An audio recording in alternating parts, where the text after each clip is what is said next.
여러분 언제 방황을 해보셨습니까?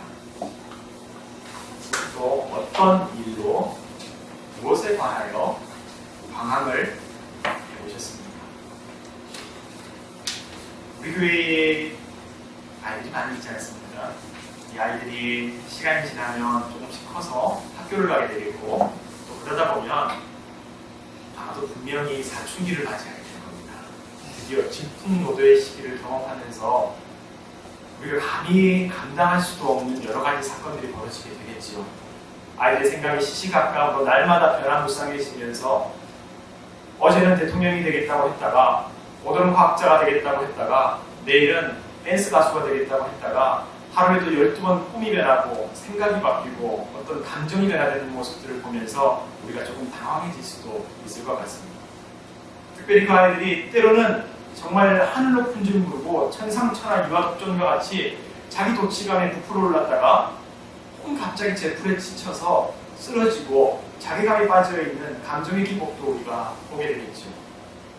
이 모든 현상들을 우리는 사춘기의 방황이라고 생각하고 누구나가 겪게 되는 자연스러운 삶의 모습이라고 이해합니다.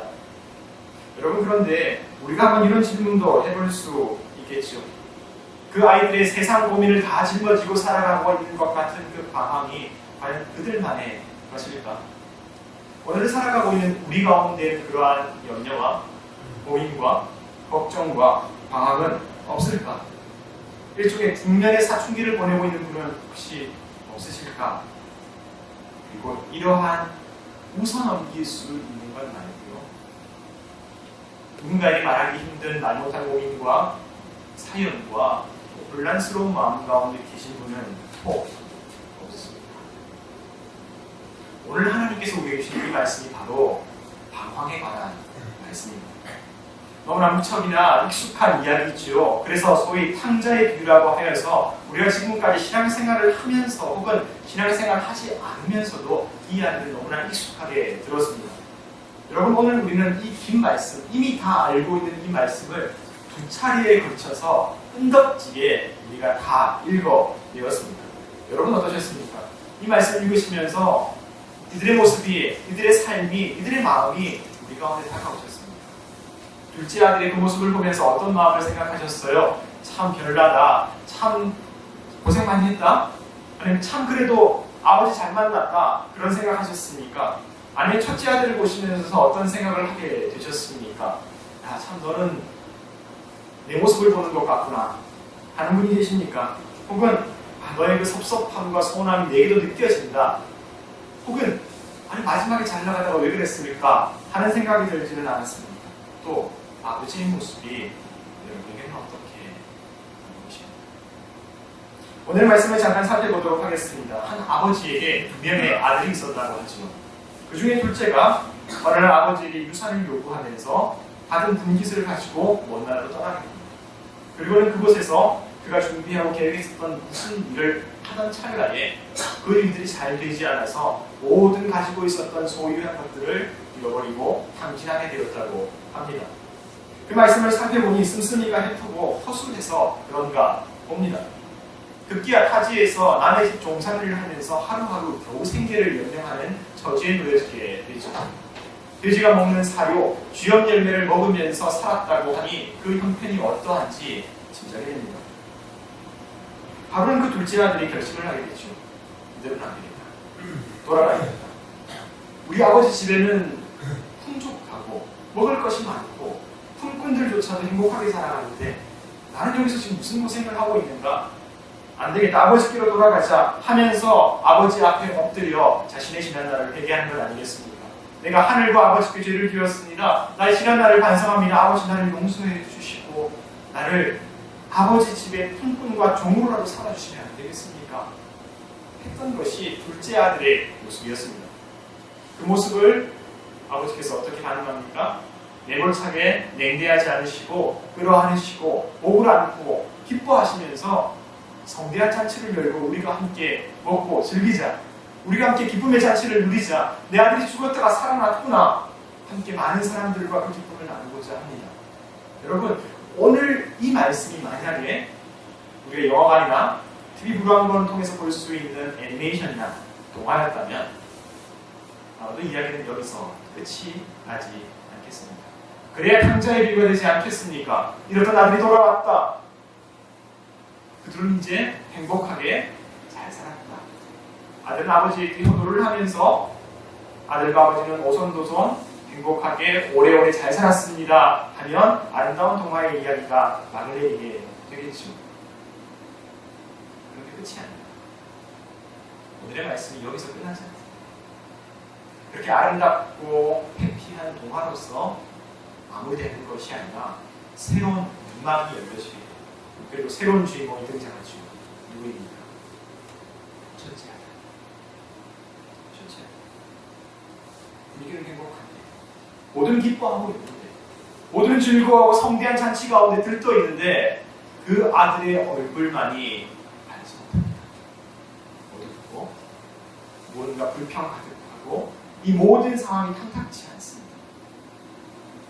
하물며 아버지께서 열은 그 성대한 잔치에 첫째 아들의 장남이 참석조차 하지 않고 있습니다.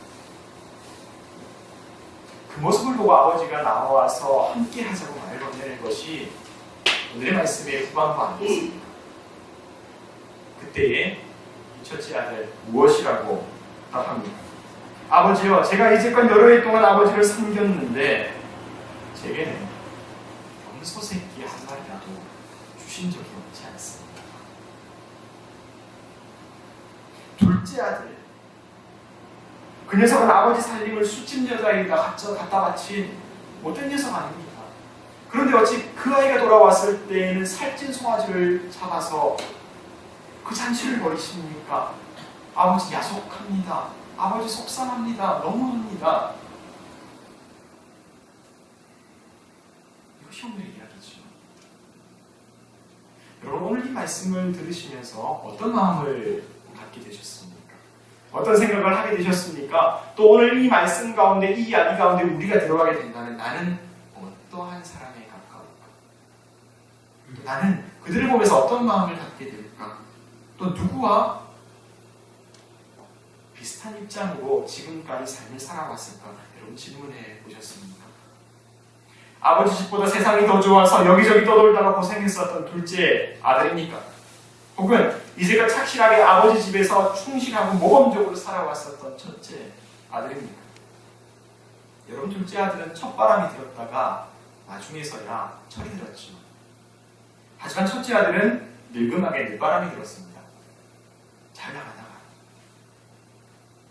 아버지 집에 있으면서도 아버지가 없는 것처럼 공허하고 아버지 곁에 있으면서도 그 시끌벅적한 잔치 가운데에서도 홀로 떨어져 있는 것 같은 고독함을 느꼈습니다. 여러분, 우리는 어떠한 사람입니까? 누구를 향해 더 애착과 관심이 갑니까? 오늘 우리는 두 사람의 모습을 통해서 사람의 영혼이 방황하고 있는 현장을 보고 있습니다. 방황은 우리를 비틀거리게 만들고 방황은 우리를 혼란스럽게 만들기에 빨리 한 번쯤 왔다가 지나가야 될, 혹은 방황하지 않으면 모든 것이 행복하고 건강하고 좋은 것처럼 여겨지기도 한 일종의 폭력처럼 여겨지기도 합니다. 하지만 우리는 알고 있지요. 흔들림이 있기에 배는 진리라고 불리우는 등대를 갈망하게 됩니다. 흔들림이 있어야지 우리는 그 등대를 붙잡게 되고 그 밀려오는 파도를 돌파해내는 힘을 얻으며 소망을 얻으며 용기를 얻으며 한 걸음도 오늘의 현실을 전진하게 됩니다.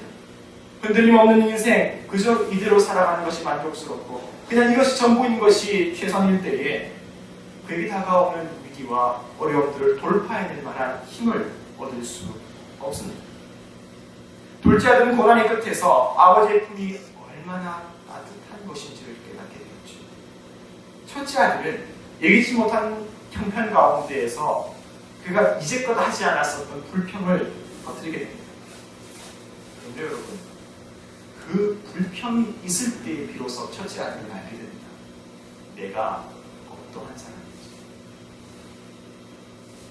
아버지 앞에서 착실하였고 아버지 앞에서 모범적이었고 항상 자기의 직무를 잘 해내고 있었던 그 첫째 아들이 그제야 비로소 자기 자신이 누구인지, 내가 얼마나 위기 가운데에서 이 불안 가운데에서 불평 가운데 스스로를 컨트롤하지 못하는 사람인지를 그제서야 알게 됩니다. 그리고 내가 아버지를 어떻게 생각하고 있었는지가 드러나게 됩니다. 이것은 제가 부정적이고 긍정적인 평가를 내리는 것이 아니라 그제야 비로소 그 아들에게 진실됨이 나타나기 시작한다는 것을 말씀드리는 것입니다. 그때야 비로소 그에게 아버지의 음성이 들리게 됩니다. 아버지께서 무엇이라고 하십니까? 너는 항상 나와 함께 있으니 너의 것이야. 내 것이다. 너의 것이야. 염려하지 말아라. 도리어 기뻐하여라. 그의 행복이 너의 불행이 되지 않는다. 내 것이 다 너의 것이 될 것이다. 도리어 동생과 이웃과 더불어 기뻐하여라. 그것이 마땅하지 않겠느냐?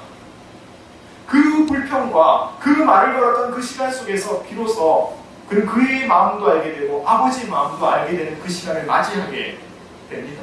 아버지의 깊숙한 사랑의 마음이 어떠한 것인지, 아들을 향한 아버지의 약속이 어떠한 것인지, 아들에게 미처 다 말하지 않았지만 아버지가 아들을 향해서, 이 장남을 향해서 어떠한 계획을 가지고 있었는지 그제서야 듣게 됩니다. 여러분, 제가 오늘 이 첫째 아들의 모습을 상당히 변형하고 상당히 다른 방식으로 해석하고 이해하고 전달하고 있습니다. 여러분, 저는 이 첫째 아들의 불평을 하나님을 향한 분노라고 얘기하고 싶지 않고 하나님을 향한 기도라고 얘기하고 싶습니다. 생소하게 느껴지십니까? 어쩌면 발칙하게 느껴지십니다. 여러분, 제가 다시 한번 여러분께 질문하도록 하겠습니다. 이제껏 신앙생활 충실히 잘하시면서 여러분의 마음과 삶 가운데에는 불평함이 없으셨습니까? 우리 가운데는 충실하게 살았던 삶에 대한 미래가, 현재가 온전하게 이루어지지 않아서 섭섭함과 억울함과 서운함과 이해 못할 일들은 없었어요. 여러분, 그때에 많은 이들이 어떻게 반응합니까? 하나님을 떠나거나 믿음을 저버리거나 마음을 닫거나 그저 그런 것이 하면서 적당한 관계로 서로가 거리가 멀어집니다. 첫째 아들은 그의 마음 가운데 있었던 서운함과 섭섭함 가운데 아버지를 떠나지 않았습니다. 첫째 아들은 그 서운함 가운데 아버지에 향한 그 어쩌면 분노, 어쩌면 그 불평, 어쩌면 그 원망을 마음속에 꼭꼭 담아두고 내가 힘이 생기게 되면, 내가 나중에 아버지의 유산을 받게 되면, 내가 나중에 이 집안의 가장이 되게 되면 아버지에게 이 원망스러운 것들을 토해내라 복수의 칼날을 갈지 않았습니다. 우리 현실을 보십시오. 얼마나 많은 선함과 얼마나 많은 순종과 얼마나 많은 깨끗하고 밝은 얼굴 뒤에 감추어진 원망과 증오와 상처가 있습니다. 지금은 내가 힘이 없기에, 지금은 내가 가진 것이 없기에 말하지 않지만 그 속에 가지고 있는 응어리들이 진솔하게 사람과 사람과의 만남 속에서 해소가 되게 되고 사랑으로 바뀌어지게 되고 화해와 위로와 회복으로 바뀌어지는 것이 아니라 얼마나 많은 그 응어리 속에서 미래의 아픈 날들을 기약하게 됩니다. 첫째 아들은 아버지에게 그의 마음을 전하였습니다. 말을 했습니다. 털어놓았습니다. 가슴 속에 숨기고 있지 않고 메모리창에 복수하지 않고 아버지께 말하였습니다. 아버지, 제가 여기에 있습니다. 아버지, 저도 바라봐 주십시오. 아버지, 제가 여기 있는 것 아닙니까? 제가 성실하게 아버지 곁을 지켰지 않습니까? 제가 그렇다고 해서 아버지 떠나지는 않을 것입니다. 그러나 아버지를 향했었던 제 마음도 제 심신도 이해해 주십시오. 잃어버린 양 한 마리만 바라보지 마시고 아버지 곁에 있었던 이 양도 쳐다봐 주십시오. 여러분, 저는 이 아들의 불평 가운데에서 단순히 이것이 습관이 아니라, 단순히 이 아들이 가지고 있었던 증오가 아니라 아버지를 향한 애정과 사랑을 갈구하는 그 마음을 느꼈습니다. 여러분, 이것이 우리에게는 어떠한 이름으로 다가옵니까? 기도죠. 여러분은 어떻게 예수 그리스도를 처음 만나게 되었고 우리 주님을 나의 구주라고 인정하게 되었습니까? 모든 것이 어릴 때부터 교과서를 배우듯이 착실하게 모범적으로 하나하나 배워서 공부하여서 머리를 들어서 이해하여서 가슴이 울려졌습니다. 그렇지 않습니다. 그런 과정이 필요한 것이지 사람의 영혼이 기성으로 회복되는 것 아닙니다. 우리가 어떠한 삶의 형편 가운데서 감사하는 이름을 통해서, 때로는 아픔을 통해서, 때로는 하나님에 대한 갈망을 통해서 하나님 나에게 응답해 주십시오. 하나님 나의 삶 가운데 나의 연약함을 바라봐 주십시오. 하나님의 아들이 이 세상 가운데 고통당하고 있는 이 현실들을 하나님 그냥 내버려 두지 마십시오. 하나님 왜 나를 홀려두십니까? 왜 침묵하십니까? 그 질문과 그 요청 가운데에서 때로는 격하게 느껴질지라도, 때로는 거칠지라도 그 하나님을 향한 울부짖음에 하나님 우리에게 응답하셨던 것 아닙니까? 그때 비로소 우리의 마음 가운데 이분이 진정으로 나를 사랑하시는 하나님이시고, 이분이 살아계시고 나를 만지시고 나를 다스리시고 나와 함께 하시는 하나님이셨구나. 그 누구도 나를 살펴주시지 못했던 그 고독의 순간 가운데에 그분은 나와 함께 하셨구나. 믿음이 거기에서 출발하는 것 아니겠습니까? 아버지의 음성이 바로 이것이었습니다. 아버지가 만약 못된 아버지였다면 이 아들의 불평 가운데에서 야단을 쳤을 것입니다. 어디 감히 네가 나에게, 어디 네가 감히 건방지게 화를 내고 분노하고 아버지의 권위를 지키기 위해서 아들을 억눌렀을 것입니다. 그런데 아버지 이렇게 말씀하십니다. 내가 나와 항상 함께 있어. 염려하지 말아라. 걱정하지 말아라. 내가 안다. 내가 너와 함께하고 너가 나와 함께한다. 나의 모든 것이 너의 것이 될 것이다. 걱정하지 마라. 둘째 아들을 사랑하는 것이 너의 불행이 되지 않는다. 둘째 아들에게는 그것이 행복의 기회가 되겠고 새로운 인생을 출발할 수 있게 되는 기회가 될 것이다. 그리고 너에게는 나의 모든 것을 유산으로 물려줄 것이다. 아버지께서 그러면서 우리가 함께 이 기쁨을 맞이하자. 즐거운 날이다. 걱정하지 말아라. 우리가 함께 더불어 기뻐하고 즐거워하는 것이 마땅하다. 그 기쁨의 잔치로 초청하신 것 아니겠습니까? 여러분, 우리는 이제까지 이 말씀을 들으면서 그리고 혹은 신앙생활을 하면서 늘상 무엇이 옳은가, 누가 정답인가, 둘 중에 하나를 선택해야만 하는 양자택일의 극단적인 선택을 요구받아 왔습니다. 누가 선한 사람이고 누가 악한 사람인가, 우리는 첫 번째인가 두 번째인가, 누가 도대체 이 말씀의 주인공인가. 기억하십시다. 오늘의 말씀은 우리에게 도덕적인 삶을 요구하는 말씀이 아닙니다. 또한 하나님의 사랑이 누구에게는 더 강하게 다가오고 누구는 버리시고 하는 편애하는 사랑이라는 것을 드러내고자 하는 말씀이 아닙니다. 하나님의 사랑 가운데는 결코 정죄함이 없고 아버지 안에서는 그 누구도 버림받아 마땅한 자식이 없습니다.